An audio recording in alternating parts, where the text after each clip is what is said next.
Assalamualaikum warahmatullahi wabarakatuh.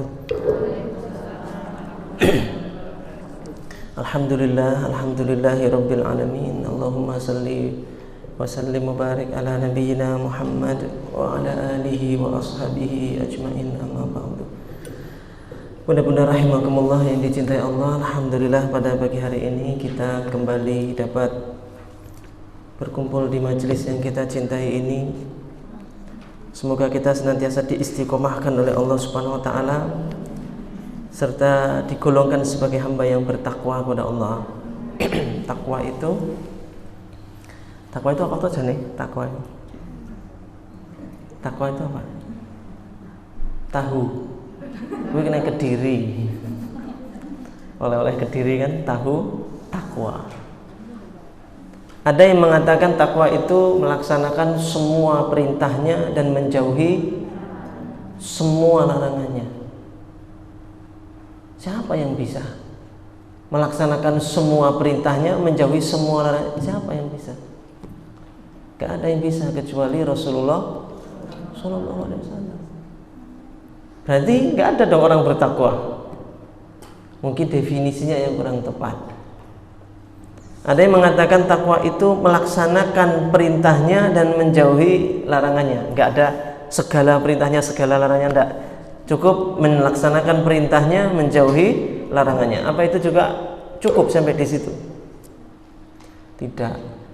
Takwa itu adalah suatu perbuatan ketaatan kepada Allah yang diiringi dengan rasa ta'zim dan takut kepada Allah. Itu takwa.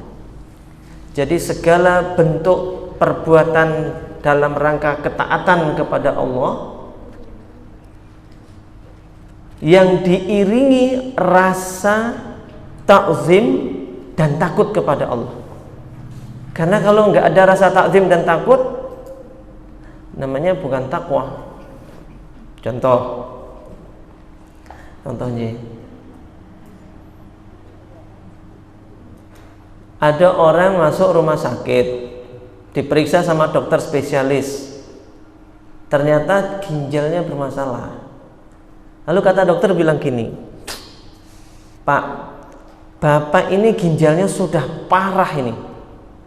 Kalau saya lihat dari tanda-tandanya, sepertinya ginjal Bapak ini rusak karena kecanduan alkohol.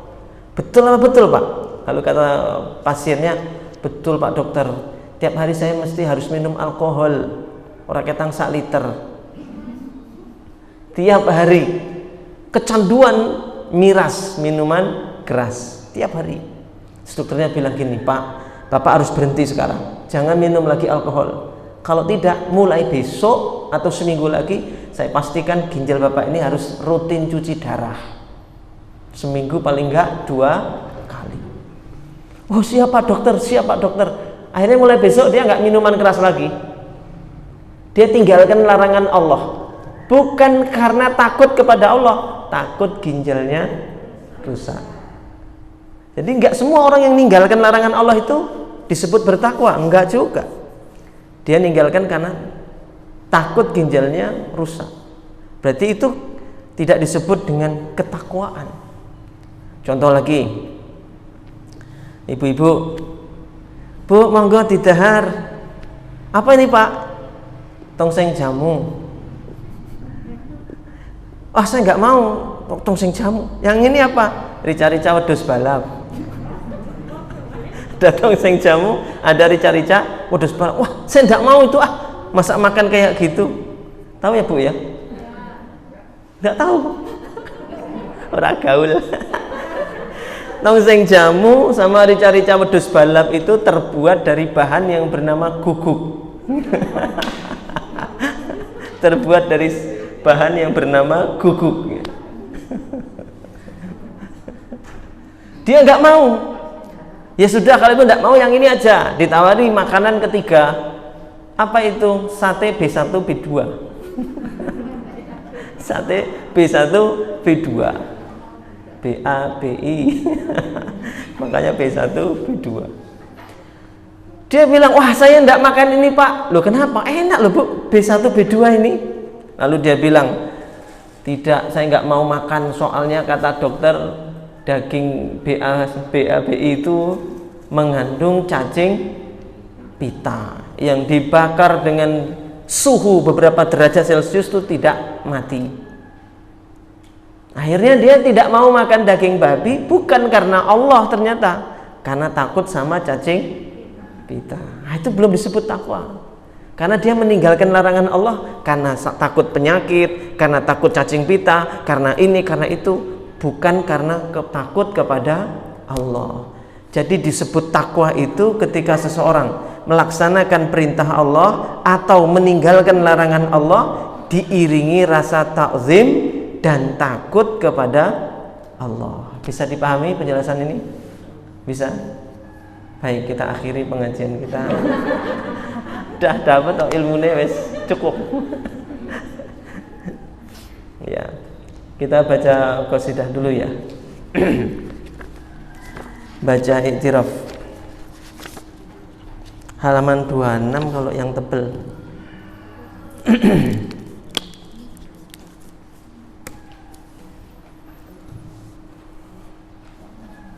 Kita baca sama-sama ya.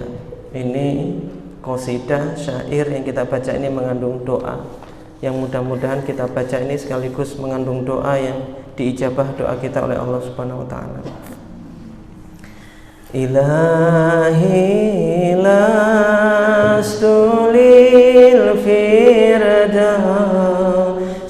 a'la wala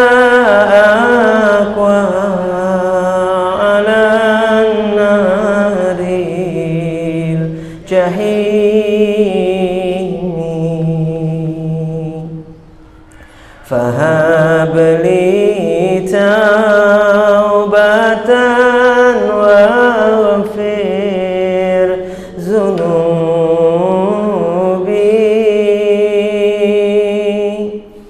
fa innaka ghafiru dzambil azim.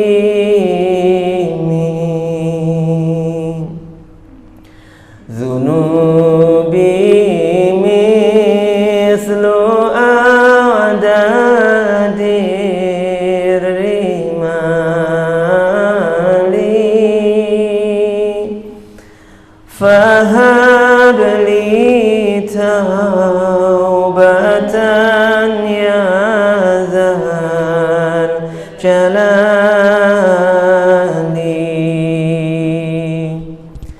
wa umri naqisun fi kulli yaumin wa dzambi zaidun kaifa timani ilahi abduka al-asi ataka muqirran bi dhunubi wa qad da'aka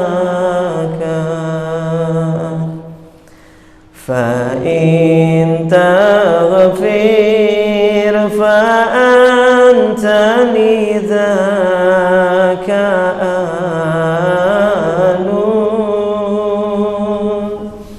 fa in tadrud faman narju siwaka ilahi lastu lil firdausi a'la wa la aqwa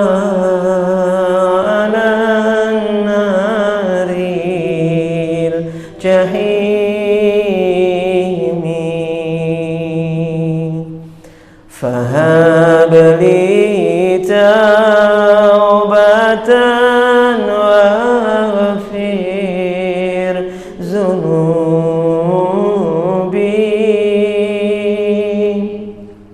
fa innaka ghafiru dzambil azimi.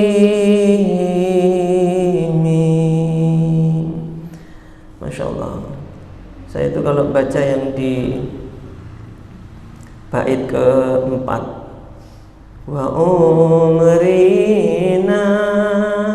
qisun fi kulli yaumin, umurku setiap hari semakin berkurang ya Allah. Wa dzambi zaidun kaifa timani,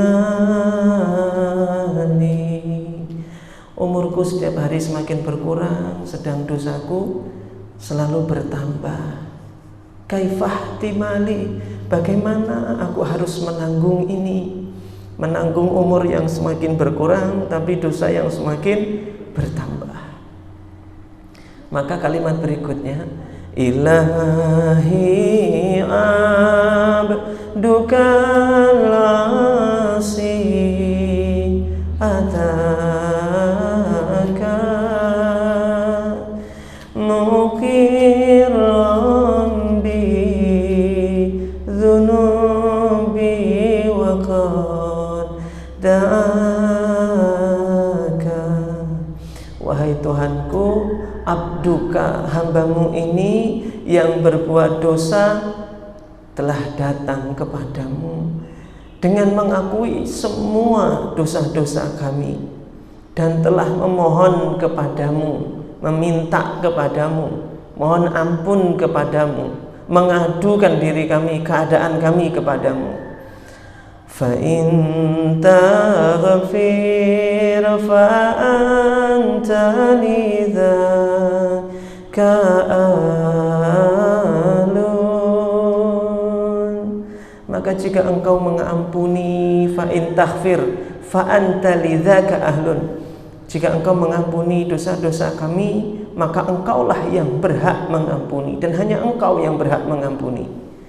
Fa in tadru faman narju siwaka, namun jika engkau menolak mengampuni kami, lantas kepada siapa lagi aku harus mengharapkan ampunan selain kepada engkau ya Allah. Masya Allah ya. Jika engkau mengampuni kami, memang itulah hakmu ya Rabb untuk mengampuni kami. Jika engkau tidak mengampuni kami, menolak mengampuni kami, lantas kepada siapa kami harus menghadap, kepada siapa kami harus datang, kepada siapa kami harus mohon ampun, kepada siapa dan siapa yang dapat mengampuni kami kecuali hanya engkau ya Allah.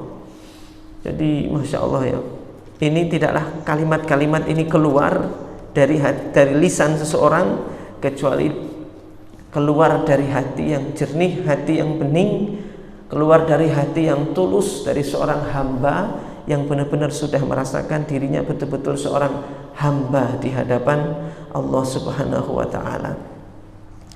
Sehingga ketika beliau itu, pernah saya cerita ya, wafat penulis syair ini yaitu Abu Nawas, yang celengean, yang kadang masih minuman keras, ya kayak gitulah Abu Nawas. Sehingga ketika beliau meninggal, Imam Syafi'i itu tidak mau menyolatkan jenazahnya, tidak mau, karena tahu kelakuannya begitu. Namun begitu diminta orang untuk datang kepadanya menziarahinya, dia datang, lalu dia lihat di jenazahnya itu dia belum dikafani, belum diapa-apakan. Tapi ketika lihat di sakunya itu ada bait-bait syair ini, dia baca, Imam Syafi'i terenyuh, tergetar hatinya Imam Syafi'i. Ini beliau ini sudah taubat sebelum kematiannya. Syair ini pertanda bahwa Abu Nawas sudah bertaubat. Lalu Imam Syafi'i mau memandikannya, mengkafani, lalu menyolatkan jenazahnya Abu Nawas. Yang sampai sekarang syair ini masih populer ya di kalangan kaum muslimin ya. di kalangan kaum muslimin. Masya Allah.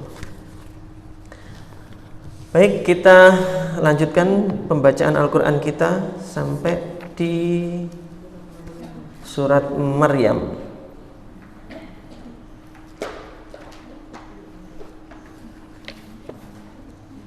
Ayat ke berapa, Bunda? 77. Berarti sampai kita selesaikan aja ya, sampai terakhir, sampai ayat 98. Surat ke-19, surat Maryam.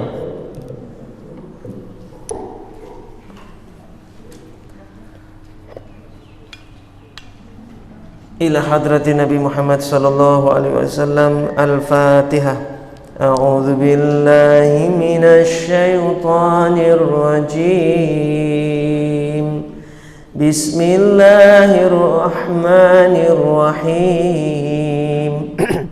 Alhamdulillahi rabbil alamin. Ar-Rahmanir Rahim. Maliki yaumiddin. Iyyaka na'budu wa iyyaka nasta'in. Ihdinas siratal mustaqim. Siratal ladzina an'amta 'alaihim ghairil maghdubi 'alaihim waladdallin.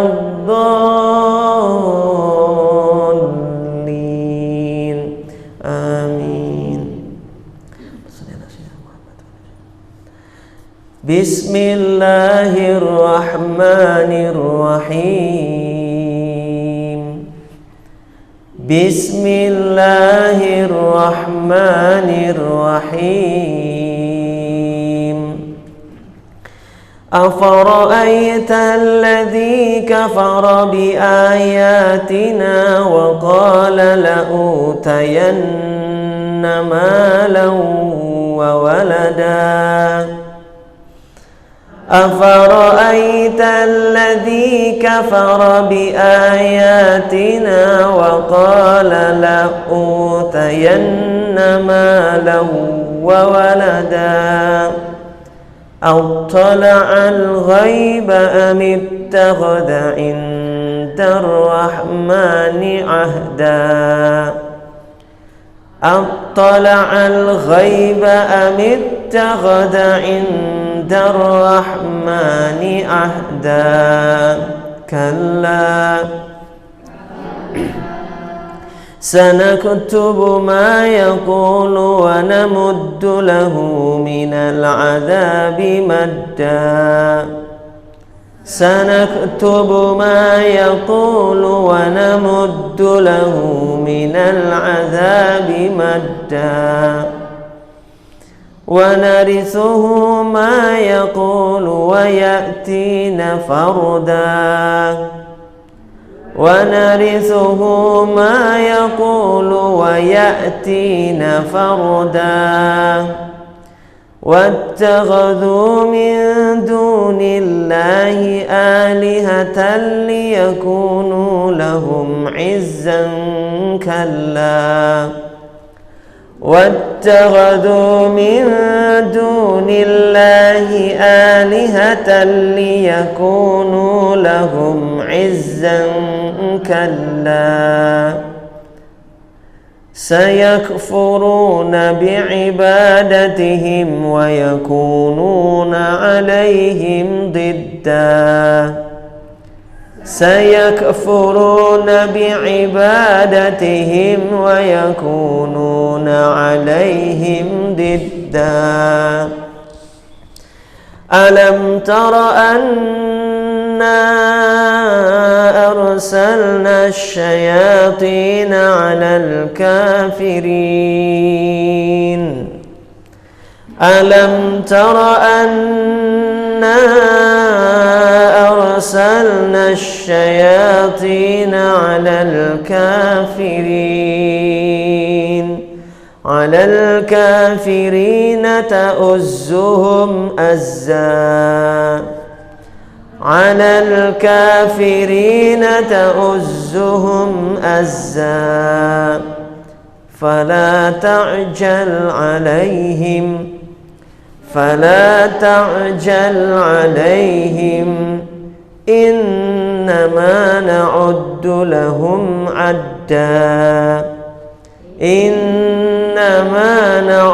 لهم عدا يوم نحشر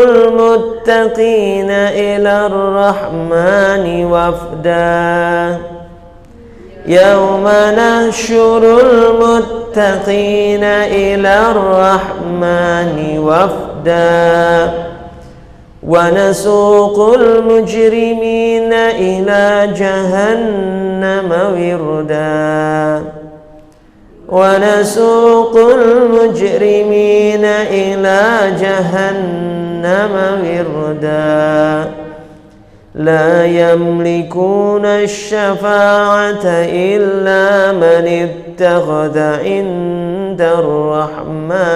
وردا لا يملكون الشفاعة إلا من اتخذ عند الرحمن عهدا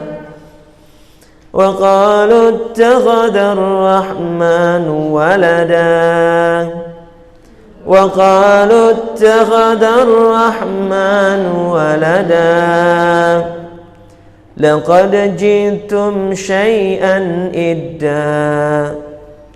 لقد جئتم شيئا إدا تكاد السماوات يتفطرن منه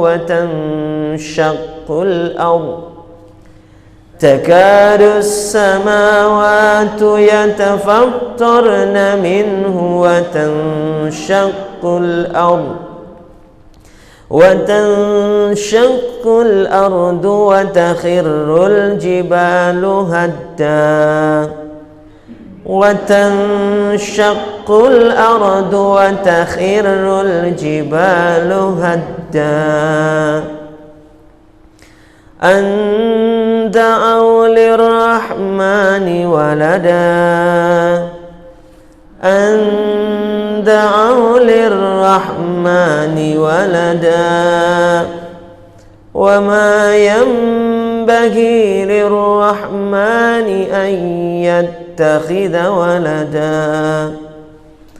وما ينبغي للرحمن أن يتخذ ولدا إن كل من في السماوات والأرض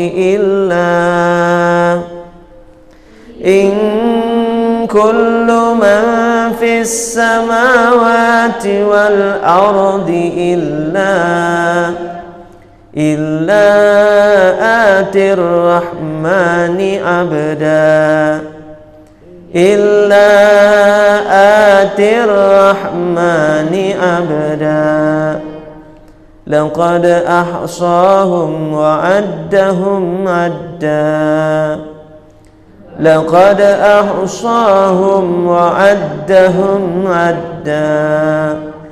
وكلهم آتيه يوم القيامة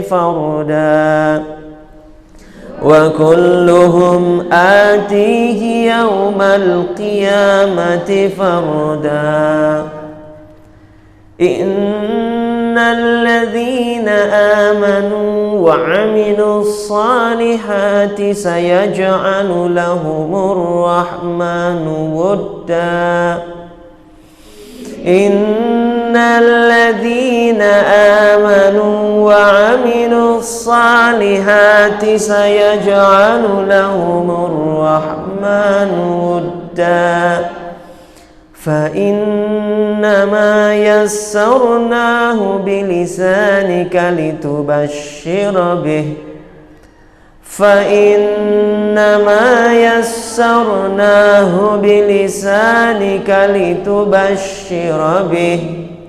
لتبشر به المتقين وتنذر به قوما لدا litubashshira bihil muttaqina wa tundira bihi qauman ludda wa kam ahlakna qablahum min qarn وَكَمْ أَهْلَكْنَا قَبْلَهُمْ مِنْ قَرْنٍ هَلْ تُحِسُّ مِنْهُمْ مِنْ أَحَدٍ أَوْ تَسْمَعُ لَهُمْ رِكْزًا هَلْ تُحِسُّ مِنْهُمْ مِنْ أَحَدٍ أَوْ تَسْمَعُ لَهُمْ رِكْزًا صدق الله العظيم.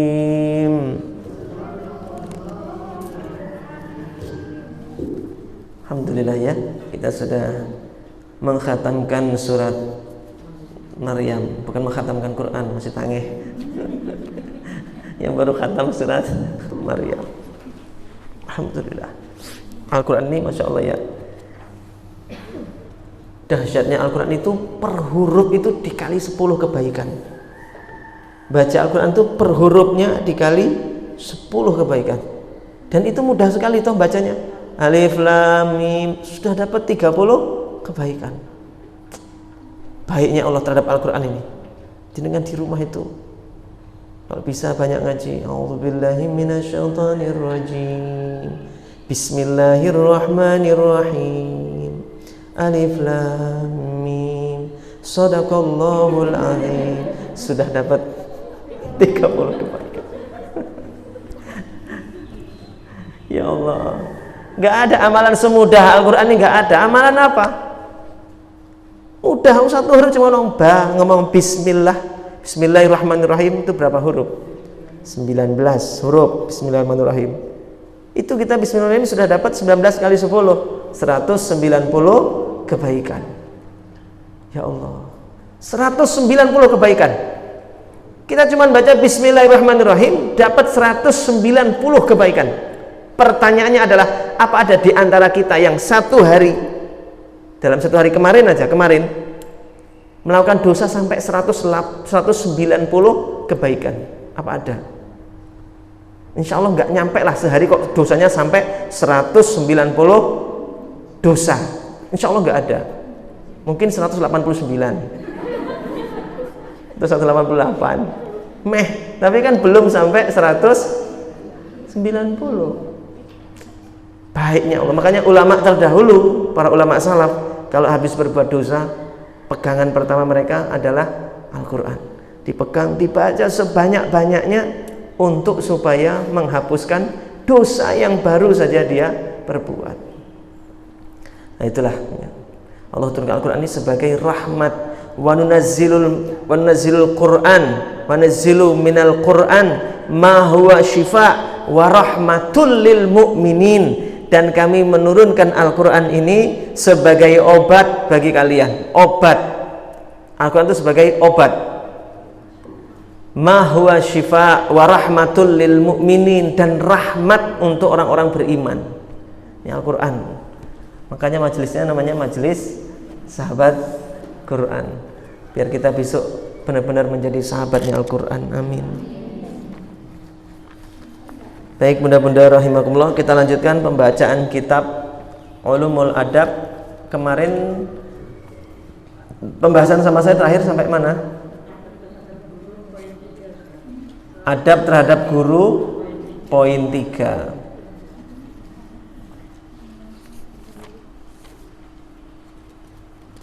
Satu, dua, tiga, memahami hak guru. Baik.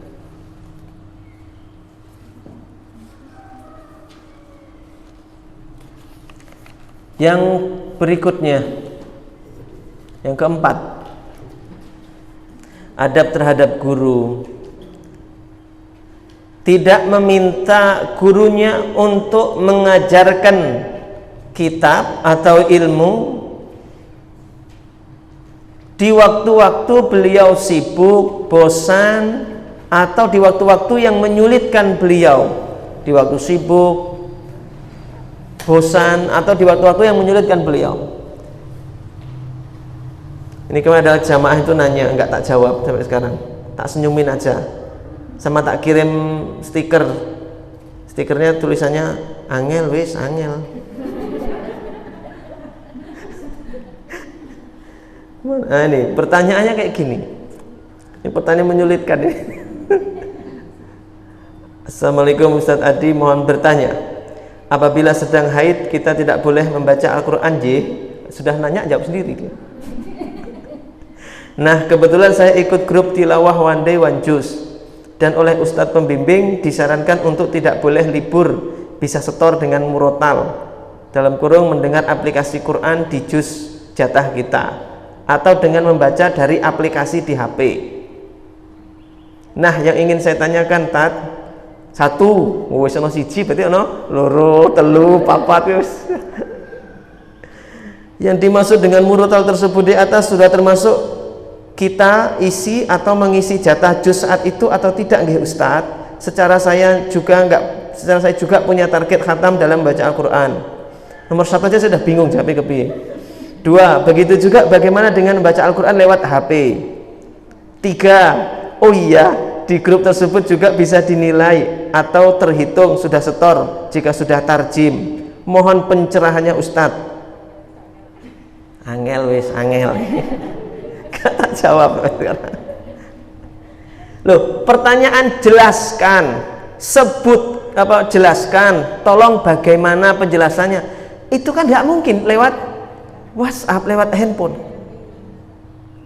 Iso keriting jari jemari tangan saya tuh ngetik aja ini. Ini baru satu jamaah loh, belum yang lain loh.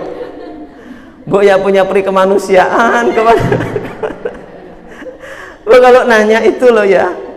Ya Allah. Ini kayak pertanyaan dosen kepada mahasiswa ujian skripsi. Tolong jelaskan. Tolong ya Allah, Bu ya jangan gitu. Ya kudu sabar, sabar. Jadi kalau saya nggak jawab itu bisa jadi karena pertanyaannya memang menyulitkan gitu. Bukan saya tuh sombong nggak mau jawab, enggak. Pertanyaan menyulitkan. Kalau kayak gitu tuh jangan lewat handphone, ketemu pas di majelis baru silahkan tanya. Makanya ketika ada majelis gini, ada kesempatan bertanya, silahkan nanya. Atau ketika saya menjelaskan begini, ada sesuatu yang jenengan ganjel pengen ditanyakan, angkat tangan aja gitu. Nanti saya tahu kok. Saya langsung berhenti ngomong, nanti saya persilahkan. Ada apa Bun? Silahkan kalau mau bertanya. Saya persilahkan. Enggak Ustadz, kebelet. Oh ternyata kebelet ya. Angkat tangan cuman kebelet, bukan nanya. Astagfirullah. Serius ternyata. Kelima, tidak belajar itu sudah kelima ya. Sekarang berikutnya kita nanti kasih nomor sendiri. Menfokuskan dirinya untuk memandang gurunya dan mendengarkan perkataan gurunya, memikirkan benar-benar sehingga tidak perlu minta diulangi. Tapi kalau memang kita berusaha, Ustaz jelaskan masih belum paham, dijelaskan 2 kali belum paham, ketiga juga belum paham, berarti memang lagi ada masalah dengan dengan perutnya, mungkin lapar ya, sehingga daya pikirnya sedang menurun. Jadi usahakan untuk mendengarkan, fokus, tidak ngobrol kanan kiri ya, fokus dengarkan sehingga paham. Berikutnya, ketika berbicara kepada gurunya hendaknya menghindarkan diri dari gaya bicara kepada teman. Jadi hindarkan seperti kayak ngomong sama teman. Kalau di Iza kan di pondok ya, itu di pondok diajarkan takzim kepada guru. Tapi nek di sekolah umum SMP SMA itu ketemu gurunya, halo bro, wah gitu. Ya Allah, ya Allah. Ilmunya langsung mubal, apa hilang semua ilmunya, nggak dapat berkahnya ilmu dari guru itu. Jangan.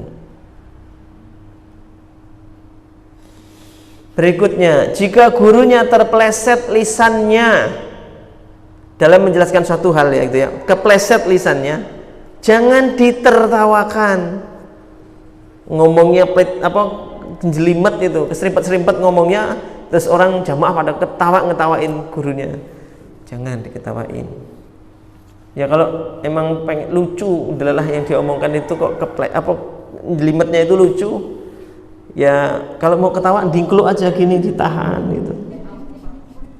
Atau ingat utang kan jadi nggak jadi ketawa toh. Ingat utang, aduh bisa harus bayar, nggak jadi ketawa itu. jadi stres lagi nanti. Berikutnya, tidak mendahului gurunya dalam menjelaskan suatu masalah atau dalam menjawab pertanyaan. Yang ditanya itu guru, yang ditanya guru. Kadang jamaah ikut jawab, atau ketika guru menjelaskan suatu masalah, ada jamaah yang sudah tahu, lalu istilahnya nyusul gitu, kalimat guru dibedek-bedek, ditebak-tebak gitu. Guru belum selesai ngomong udah diduluin oleh jamaah. Nah itu jangan seperti itu. Ini berlaku bukan hanya di majelis, termasuk kayak di Iza di pondok, ya, di kelas gitu, yang masih sekolah. Mungkin ibu-ibu yang masih sekolah juga ini bisa dipraktekkan di sekolah. Ada yang masih sekolah di universitas kehidupan, ujiannya pahit. Tidak memotong perkataan gurunya dalam berbicara, termasuk guru lagi menjelaskan sesuatu dipotong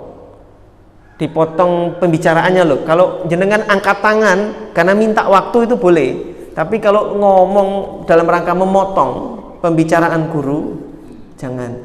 Biarkan guru itu selesai dulu ngomongnya, baru kalau ingin menjawab atau mengklarifikasi silahkan, jangan dipotong. Berikutnya, jika guru menjelaskan suatu kisah, suatu faedah, suatu manfaat atau menjelaskan suatu perkara yang kita sudah dengar dari beliau beberapa kali, maka berpura-puralah seolah-olah belum pernah mendengar. Misalnya gurunya mau cerita, para jamaah sudah pernah, saya mau cerita ini sebuah kisah teladan yang bagus tentang Uwais Al-Qarni. Sudah pernah. Langsung ustadznya billahi taufiq wal hidayah, assalamualaikum, pulang. Biarkan cerita lagi, nggak ada masalahnya, diulang-ulang itu nggak ada ruginya.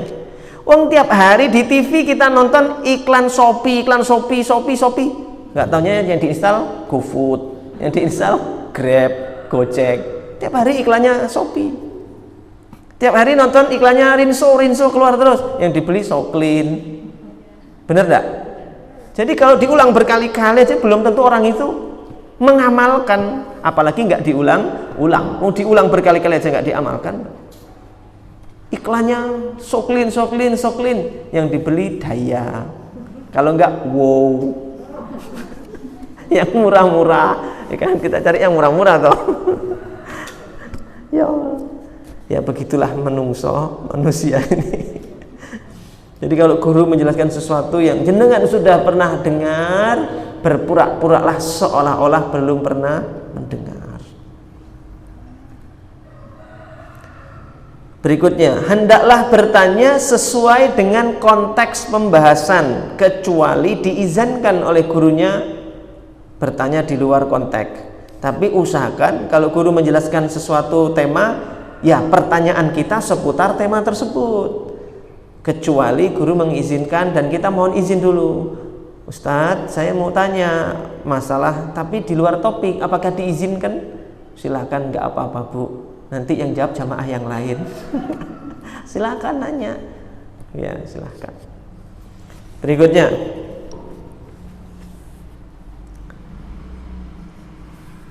tidak malu untuk bertanya kepada guru dengan sesuatu yang memang belum kita pahami. Jangan malu untuk bertanya, bertanyalah. Makanya Rasulullah itu, istrinya itu dari banyak kalangan, dari kalangan bangsawan. Itu Juwairiyah dari Bani Mustalik. Juwairiyah binti Haris itu dari Bani Mustalik, anak kepala suku bangsawan. Kemudian Nabi menikah juga dengan Sofiyah, keturunan dari Nabi Harun. Nabi juga menikah dengan Maria Qibtiyah dari Mesir, dari berbagai macam latar belakang istri. Rasulullah juga menikah dengan Ummu Habibah atau Hindun binti Abu Umayyah, seorang wanita yang disebut Ummu Habibah ini wanita yang disebut Ummul Masakin, ibunya kaum miskin, karena sangat dermawannya istri Nabi yang bernama Ummul Habibah ini, Ummu Habibah ini atau Ummul Masakin, sangat dermawan, sangat dekat sama orang miskin. Nah, Nabi punya istri dengan berbagai macam karakter dan latar belakang itu, sehingga orang-orang dari berbagai macam latar belakang kalau mau tanya kepada Nabi, pintunya lewat istri-istrinya Nabi. Orang-orang miskin dekatnya kepada Ummu Habibah. Kalau nanya-nanya agama, tanyanya ke beliau. Dari kalangan remaja-remaja, gadis-gadis, tanyanya kepada siapa? Sayyidah Aisyah. Dari kalangan orang-orang sepuh, tanya kepada siapa? Ibunda Saudah. Dari kalangan bangsawan orang Nasrani tanya kepada siapa? Sofia. Jadi setiap Nabi itu punya istri berbagai macam latar belakang, sehingga itu memudahkan dakwah Islam tersebar. Ya. Subhanallah. Keberapa? 13. Tidak bertanya kepada guru dengan pertanyaan yang bernada menguji guru atau membandingkan pendapat guru A ke guru B. Itu jangan. Jangan banding-bandingkan pendapat guru. Bertanya dengan niat nguji, ngetes. Gak boleh. Suatu ketika misalnya saya ngisi ceramah atau Ustadz Awan diundang, pas saya nggak bisa, Ustadz Awan mamanya ngisi di sini, kembaran saya. Terus besoknya saya ngisi juga. Kebetulan nyerempet-nyerempet ke pembahasan yang sama-sama nyerempet, membahas sesuatu topik itu. Lalu ada jamaah nanya, Ustadz Adi saya mau nanya, bagaimana Bu? Kemarin pekan lalu itu Ustadz Awan menjelaskan yang masalah begini tadi, begini. Kok Ustadz Adi jawabannya begini. Kok beda sih Ustadz Adi sama Ustadz Awan? Kan kembar, ibunya sama. Kok jawabannya beda? Ini apa maksudnya? Apa biar saya sampai rumah nanti ketemu Mas Awan, lalu biar saya ribut gitu? Wan, kok jawabannya beda, orang kompak, bisa kembar kok orang kompak. Malah saya ribut nanti sama dia. Jangan bertanya membandingkan pendapat guru satu dengan guru yang lain. Ustadz maaf Ustadz ini jelaskan begini, padahal saya nonton di YouTube Ustadz Adi Hidayat itu menjelaskan begini. Kok Ustadz Adi Hidayat sama Adi Abdillah beda pendapatnya? Jangan gitu. Kalau mau bertanya suatu masalah yang jenengan dapat dari seorang ustadz kok beda, jenengan jawabnya, nanyanya gini, cara nanyanya, Ustadz Afan mau tanya, bagaimana Bun? Begini, ada yang pernah mengatakan, saya pernah mendapatkan penjelasan, ada yang mengatakan bahwa hukumnya ini begini. Sementara Ustadz mengatakan demikian. Lalu saya harus berpendapat yang mana, sikap yang mana yang harus saya ambil? Nah, itu pertanyaan begitu. Kira-kira sikap yang mana yang harus saya ambil? Begitu pertanyaannya. Bukan niat ngetes atau banding-bandingkan. Nah, itu tidak boleh, itu tidak adab, ya. Kurang adab kepada guru. 14. Tidak menyepelekan guru atau menggampangkan urusan dengannya. Menyepelekan, gampang lah Ustadz ini kan orangnya enakan, gampang. Jangan sepelekan. Poin terakhir yaitu adab memberikan hadiah atau bingkisan kepada guru. Adab memberikan hadiah atau bingkisan kepada guru. Ini ada adabnya. Pertama, memberikan bingkisan tersebut dengan cara yang sopan dan memuliakan guru.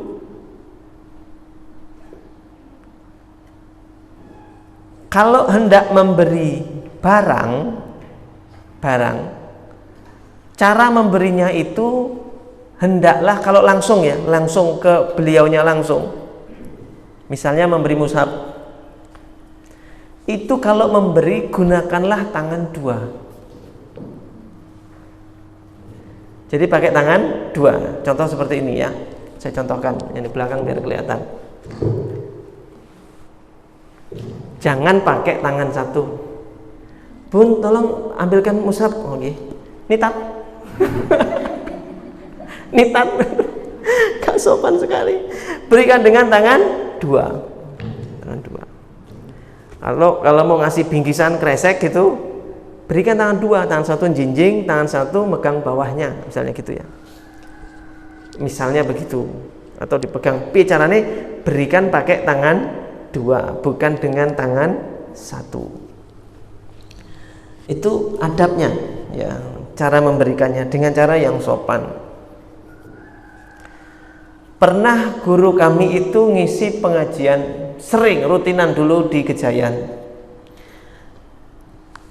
Pada saat itu beliau kalau ceramah biasanya cuma hanya air putih atau teh. Tapi hari itu agak beda, ada buah-buah jus buah, ada snack-snack. Tumben hari itu. Kok ada snack-snack, jus buah segala macam. Maka begitu sampai di rumah, guru saya diberi amplop oleh panitia. Begitu dibuka isi amplopnya, ada uang kericik-kericiknya, ada uang recehnya. Biasanya umpama ya, beliau sekali ceramah itu diberi hadiah oleh panitia itu umpama ya 300.000. Hari itu 285.500, ada 500-nya. Kata guru saya mungkin salah amplop, ketuker, ada 2 amplop, mungkin dia salah ngasih. Ditelepon panitia, "Mas, mohon maaf Mas, bisa ke rumah saya sekarang?" "Oh nggih bisa Ustadz, ada apa Ustadz?" "Wis pokoknya ke rumah saya dulu." Nggih, berangkat ke rumah gurunya, ke rumah Ustadz tadi yang ngisi ceramah. "Mas, mohon maaf, ini benar amplop yang ini buat saya?" "Betul Ustadz." "Nggak ketuker?" "Enggak Ustadz, benar yang itu." "Lah kok ada receh-recehnya, kericik-kericiknya?" "Oh tadi tak potong buat beli jus Ustadz." Dipotong buat beli jus sama snack tadi. Innalillahi wa inna ilaihi raji'un. Beleguduk monyor. Ya kok kayak gitu caranya. Kedua, jika hendak memberikan guru itu amplop, misalnya jenengan cari panitia di Azizah, di Alifah atau dimanapun, hendak memberikan amplop kepada guru, maksudnya itu amplop dan ada isinya ya. Lebih baik amplopnya itu dimasukkan di dalam map. Jenengan kalau di rumah bikin acara tasyakuran, pindah rumah atau apalah, ngundang acara mantenan atau apalah tasyakuran di rumah, ngundang ustadz atau mbah kaum, itu amplopnya dimasukkan dalam map, lalu berikan sak mapnya kepada beliau. Kalau tidak ada map, masukkan dalam buku kecil atau apa kayak begini, berikan. Sak bukunya diberikan. Ustadz nanti bukunya kembalikan ya? Nggak usah, berikan sak bukunya dikasihkan. Gitu caranya memberi. Kalau nggak ada map, nggak ada buku, amplopnya masukkan dalam kresek yang ada snacknya. Jangan diisi batu, diisi snack, isi makanan, masukkan amplopnya ke situ, sudah. Jangan dipisah. Ustadz ini untuk dodok pintu, terus ini untuk transport, nggak usah. Amplopnya sudah masukkan situ. Ustadz ini hadiah dari kami, matur nuwun je Ustadz, gitu cara ngomongnya. Jadi masukkan dalam kreseknya itu, sudah begitu. Jadi caranya begitu. Karena jujur sebagai panitia acara yang paling berat tugasnya adalah menyerahkan amplop kepada ustadz. Itu yang paling iwuh, pakiwuh, paling nggak enak. Bener apa bener? Itu tugas paling berat. Makanya dibuat ringan dan dibuat berat. Diet makanya. Hal-hal yang perlu dihindari seperti apa? Satu, menyerahkan tadi bingkisan uang tanpa dimasukkan ke dalam amplop. Oh ini ada. Kalau ngasihin amplop gini aja itu memang tidak sopan, tapi lebih tidak sopan lagi ngasihnya berupa uang tidak dimasukkan dalam amplop. Jadi dia samakan seperti orang kayak beli gorengan. Nah itu harus dihindari.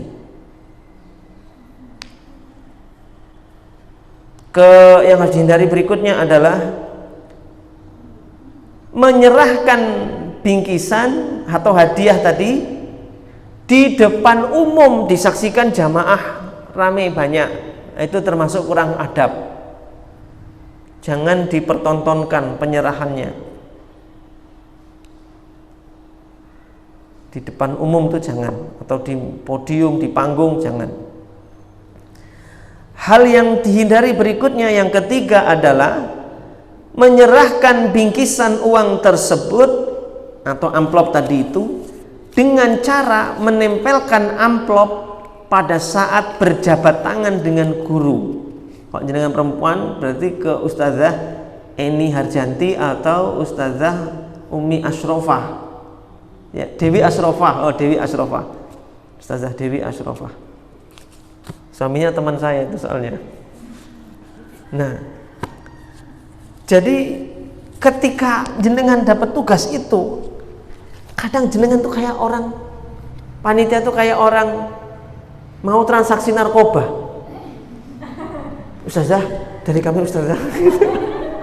Jadi kayak orang transaksi narkoba dulu, udah lihat Ustazah, dari kami Ustazah. Kenapa pakai takut-takut? Kalau takut nggak enak dilihat orang, masukkan ke dalam kresekan sudah. Ustazah ini hadiah dari kami, sudah. Pakai celinguk tempel, akhirnya tempelan disalam, pindah tangan gitu. Salam tempel namanya. Jadi persis kayak transaksi narkoba. Atau yang terakhir yang lebih tidak sopan, memasukkan sendiri amplop itu ke dalam saku celana baju ustazahnya atau ustadznya, atau ke kantong celananya, ke tasnya, itu tidak sopan. Langsung memasukkan ke kantong atau ke saku celana baju atau tasnya, itu tidak sopan. Memang Ustaz tadi pernah ngalami lika-liku dalam kehidupan dakwah ya. Sering. Selesai pengajian, duduk di depan, saya menghidupkan motor. Tiba-tiba, Ustaz sebentar Ustaz, ada apa? Masuk ke celana-celana, masuk tangannya ini, masuk geledah. Astagfirullahaladzim. Ini copet fisabilillah ini. Wah, jangan kayak copet tangan kok iso masuk ke kantong saya ngerogoh. Nah, jangan itu. Namanya beleguduk monyor. Adab itu penting. Sehebat apapun ilmu, kalau tidak dibungkus pakai adab, nggak ada nilainya ilmunya itu. Sepinter apapun dia, kalau adabnya jelek, ilmunya itu nguap itu. Ilmunya nguap. Maka pentingnya adab di dalam mengamalkan ilmu, ya. Baik, benar-benar rahimakumullah, sampai di sini ada pertanyaan sebelum saya tutup. Silakan Bu Eni. Jose ngangel-ngel lu ya.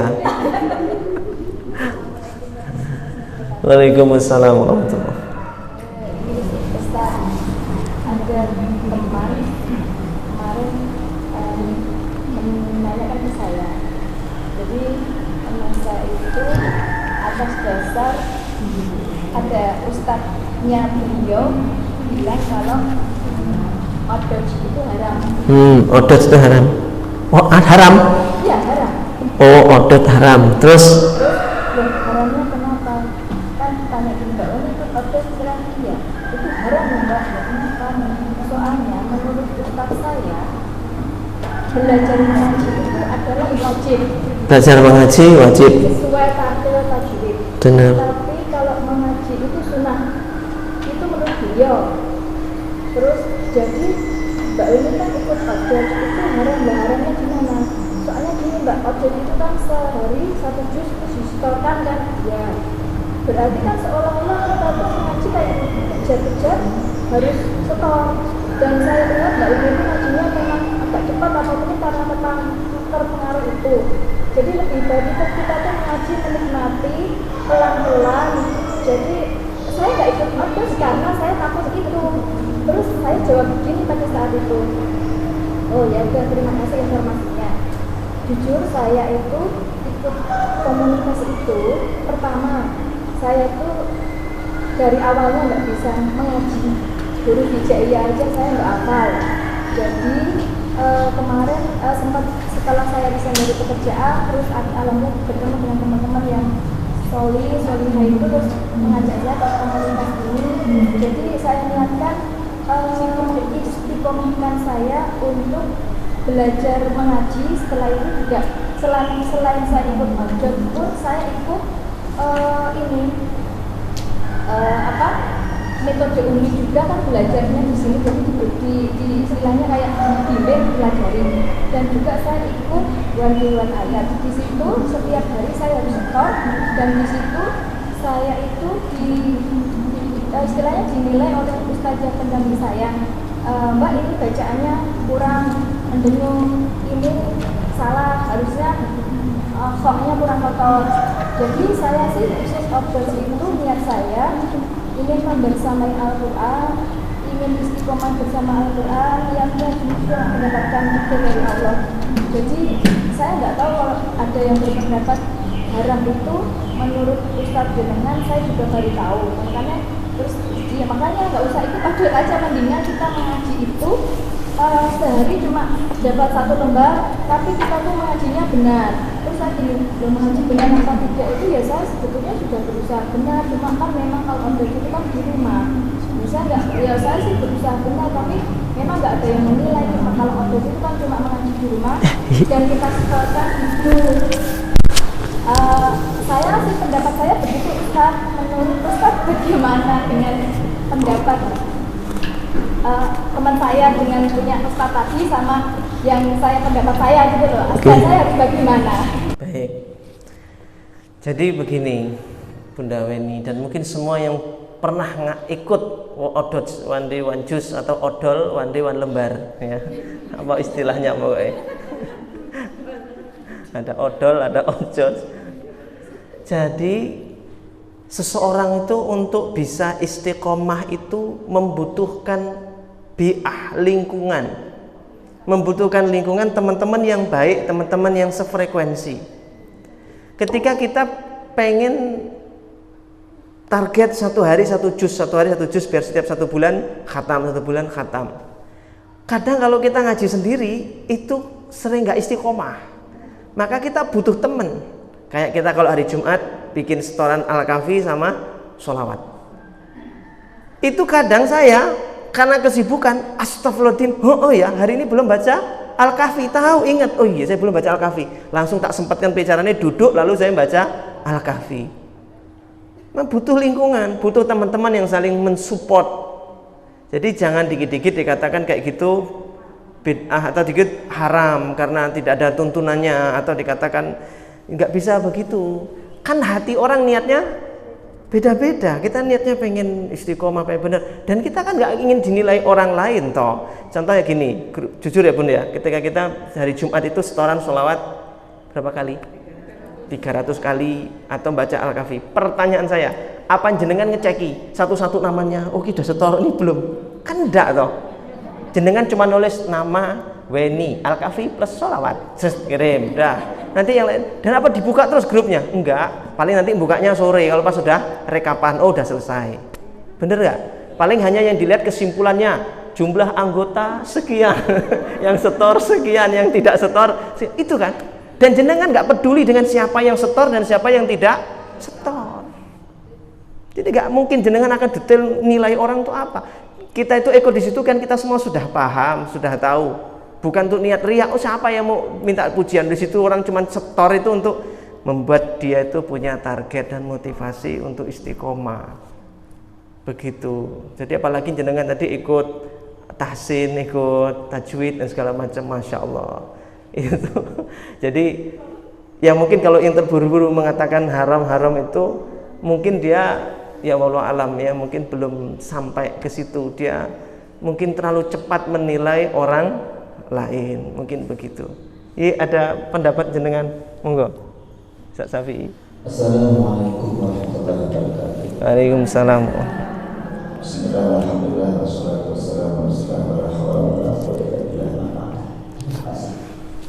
Jadi begini, manusia itu memiliki strata yang berbeda-beda dalam ibadahnya. Sangat berbeda. Dan tidak bisa satu kelas itu kemudian menghina kelas yang lain. Contoh begini, kita akan berikhlas ya.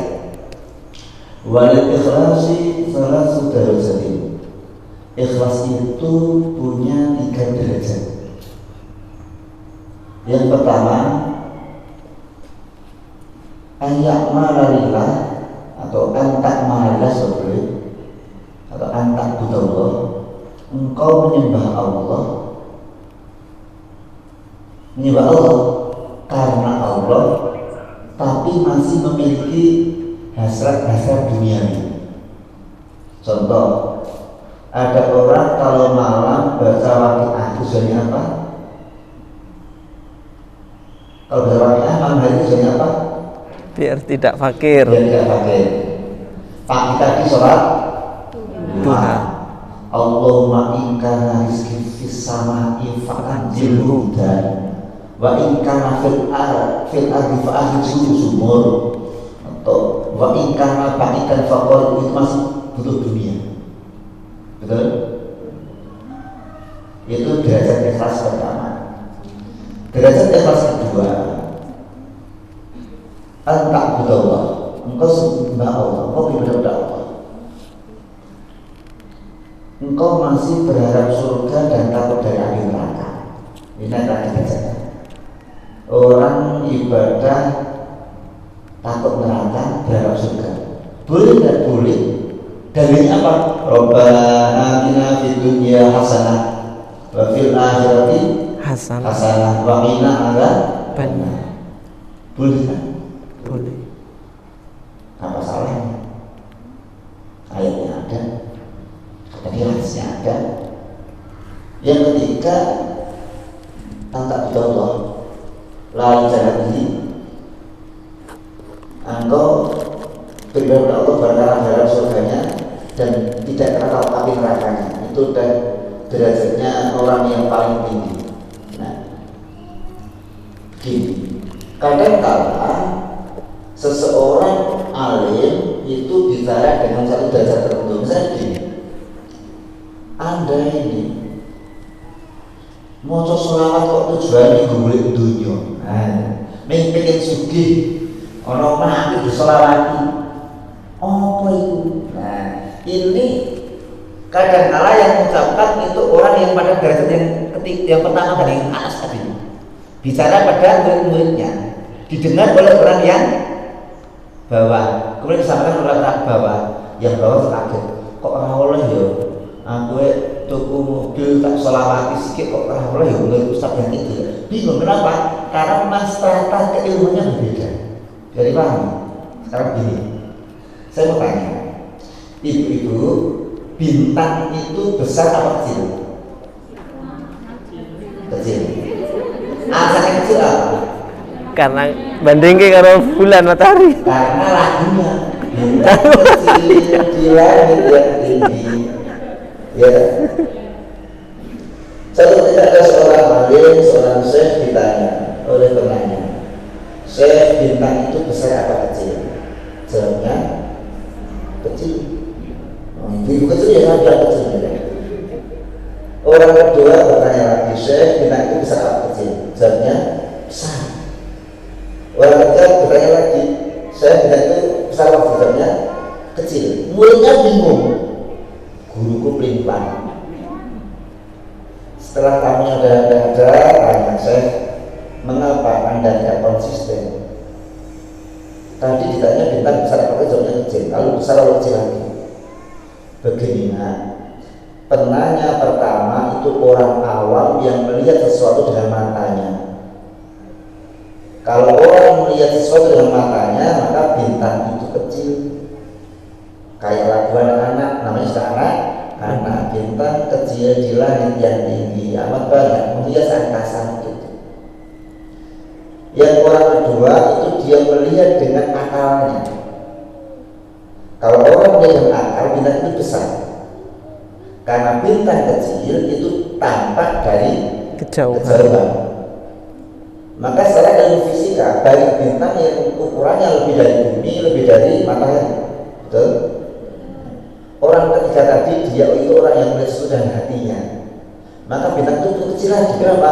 Karena yang besar hanya Allah. Betul? Jadi orang bijak itu memang memberikan jawaban sesuai dengan strata keilmuan dalam bicara, bukan sesuai dengan strata keilmuan dirinya. Jadi kalau ada orang tanya, saya ikut audis Ustaz, alhamdulillah. Karena yang di setiap produksi itu kemarin kalau batas saya cuma order lagi, saya satu lembar. Tapi mungkin ada orang bilang Ustaz saya ikut order apa? Order apa itu? Waduh, jus innalillah. Tapi kan apa Ustaz? Lebih ini tidak kalau dino kapan saya dino satu sering innalillah kan? Karena penuh lunak. Jadi bisa jadi sesuatu yang sama itu dinilai berbeda karena obyeknya yang berbeda. Saya mau tanya, Bu, baca Quran satu halaman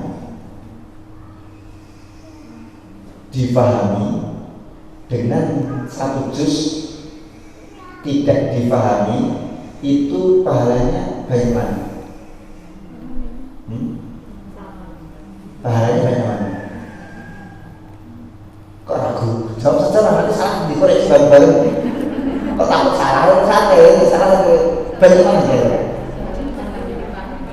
Satu hal dipahami ya. Ibu pernah dengar hadis satu huruf Quran itu sama dengan 10 kebaikan. Kalau satu juz sama satu halaman banyak mana? Berarti pahalanya banyak mana?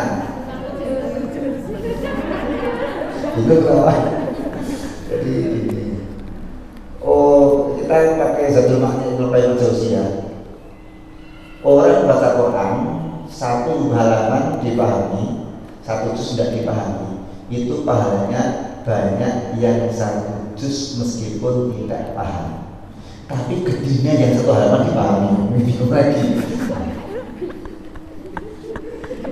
Ibu saya kasih uang satu lembar ratusan ribu sama 100 lembar ribuan, pilih mana?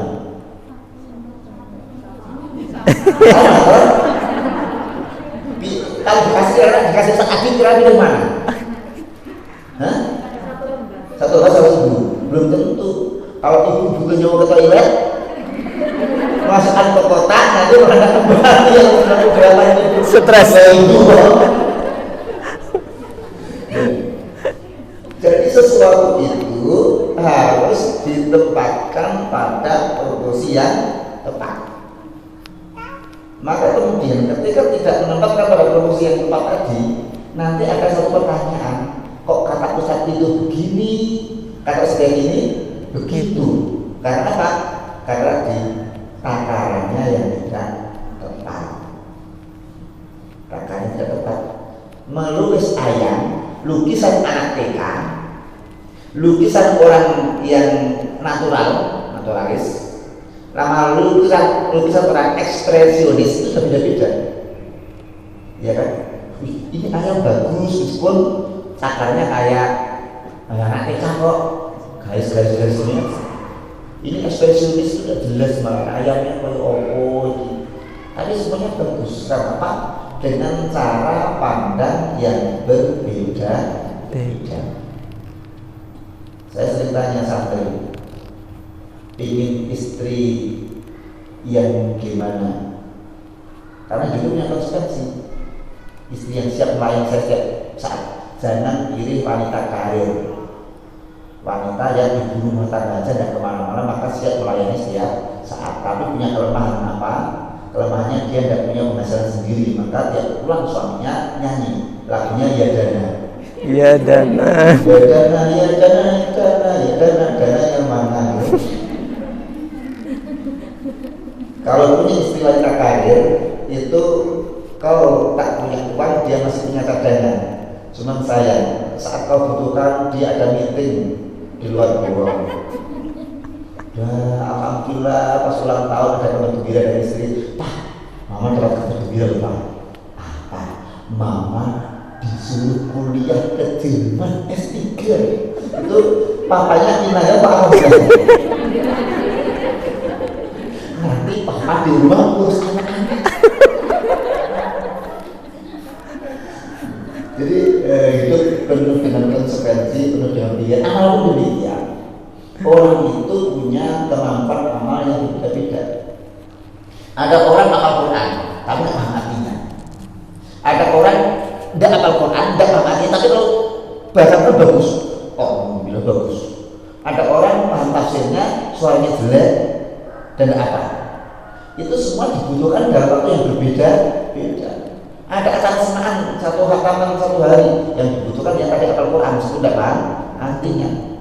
Oh ini ada mantenan pembacaan teks Al-Quran oleh Ustaz siapa itu? Kok mau coba dikit alif lam tekan anas? Ayo nak ibu sangat ngantuk boleh benar. Nah, jadi masing-masing sesuai dengan porsinya di seperti apa porsi kita. Ada yang satu hari satu juz kata satu Mansur Odos itu beda dengan kata Mbah Zubair ayahnya Mbah Maimun. Mbah Maimun Zubair itu cerita bapak kula niku ngendika nek kowe pengen alim sedina maca Quran senajan sak kaca itu halaman. Kalau di logika dan paham orang mikir kok hebat Ustaz Yusuf Mansur ya satu juz ya. Ini bapaknya Mbah Maimun cuma satu halaman. Karena apa? Karena sebuah halaman dari Mbah Zubair itu paham sedetil-detilnya gitu loh. Coba kita dari satu halaman tapi paham betul, difahami betul. Nanti 600 hari lebih dikit 2 tahun itu udah paham Quran kan? Kalau satu hari satu halaman bisa, tapi istiqomah tadi sulit. Nah, maka kita menghadapi itu biasa saja. Ada orang menyalahkan kita harus mundur, tingkatan Anda udah di atas saya soalnya gitu selesai. Enak kalau apa dapat laporan dari atas raih kelas kan anggur maaf Bu, saya masih taraf pelatihan. Barangkali mungkin Allah belum nilai keikhlasan saya, tapi menilai kesungguhan saya dalam latihan. Moga-moga besok bisa ikhlas. Karena tidak semua itu diawali dengan keikhlasan. Ada yang diawali dengan pamrih itu ada. Iya, awalnya pamrih. Ada seorang santri ngesir anak kiainya. Iya, maklumlah, kiai santri itu kan setiap laki-laki seneng lah. Boleh, tapi ada syaratnya. Sampai membayari gampang. Syaratnya 40 hari sholat jamaahnya dari subuh, zuhur, asar, maghrib, isya. Kamu harus sholat jamaah di masjid shaf pertama dan tidak boleh ketinggalan takbiratul ihram. Ketika Allahu Akbar sudah ada shaf. Gampang atau sulit? Ibu sulit, nah saya ini berusaha, ini laki-laki. Oke lah. Order, ready, siap. Sholat jamaah, dapat sehari kurang 39, dapat 10 hari kurang 30. Pas hari-hari terakhir, ternyata hamba wanita yang jadi datang tidak lagi menarik. Karena apa? Karena dia sudah terlatih keikhlasan selama 9 lebih tadi. Udah yang menarik lagi perjumpaan dengan Allahnya, sholat jamaahnya. Yang calon istri tadi tidak menarik lagi. Sama dapat dulu sama kayaknya panggil. Yuk ke rumah. Ada apa ya? Loh, katanya ini kayak anak saya. Iya. Saya ini ibadah karena Allah, jangan bandingkan anak kiai. Nah ini udah berikhlas. Sekarang kan harus sama saja. Kenapa? Karena kamu sudah mulai bisa ikhlas. Jadi ikhlas itu pun perlu latihan, sebuah perjalanan. Kalau sufi betul mengatakan nek ra ikhlas perlu rasa amal sia-sia. Itu perjalanan sufi jangan bukan orang umum, orang gitu udah jadi amal. Aku lebih bang saya baik tapi ikhlas itu kan jadi yang jadi ada tiap orang memiliki proporsi yang berbeda-beda sehingga ketika kemudian itu dipertemukan itu kadang belum nyambung. Kok beda ya gurunya? Karena memang kelasnya beda. Kalau kelas 1 tambah 1 sama dengan 2. Kalau pas saya 1 tambah 1 sama dengan 10 bagi 5. Misalnya siapa? Kalau yang saya berbeda. Mungkin itu yang bisa saya tambahkan. Jadi mereka itu santai saja. Jangan anggap dia salah, dia benar. saya juga ada salah. Cuma dia ada motivasi yang begitu, ini ada motivasi yang begini gitu aja. Jadi kita tidak gampang saling menyalahkan, gitu. Alhamdulillah, matur nuwun Yai. Ya, jadi setiap orang tadi kata beliau punya tingkatan keikhlasan sendiri-sendiri masing-masing. Tapi betul kata beliau, nek begitu kan merendah aja jawabannya. Ya, saya lagi latihan, makanya ikut one day, one juice. Doakan semoga latihan ini suatu saat bisa ikhlas dan diterima Allah. Gitu aja. Itu lebih enteng kalau kita jawabnya dengan tawadhu, ya. Alaihissallahu bi ahkamil hakimin. Cukup Allah sebagai hakim, ya, sebagai pemutus, sebagai penentu. Biarlah Allah saja yang menilai, bukan manusia. Baik, terima kasih bunda-bunda semua atas kehadirannya hari ini. Matur nuwun Yai. Silaturahim ke sini. Mudah-mudahan suatu saat beliau pas saya nggak bisa ngisi, beliau bisa ngisi di majelis kita ya, kalau pas saya lagi izin ya. Alhamdulillah. Demikian kita tutup dengan baca salawat satu kali ya, sama-sama bareng-bareng. Salatullah salamullah ala taha rasulillah. Salatullah salamullah ala yasin habibillah. Tawassalna bismillah wa bil hadi rasulillah wa kulli mujahidin lillah bi ahlil badri ya Allah. Ilahi salimil ummah minal afati wan niqmah wa min hammi wa min ghummah bi ahlil badri ya Allah. Salatullah salamullah ala taha rasulillah. Salatullah salamullah ala yasin habibillah. Terima kasih, mohon maaf lahir dan batin. Kita tutup dengan doa kafaratul majlis. Subhanaka Allahumma bihamdika asyhadu an la ilaha illa anta astaghfiruka wa atubu ilaik. Billahi taufiq wal hidayah. Assalamualaikum warahmatullahi wabarakatuh.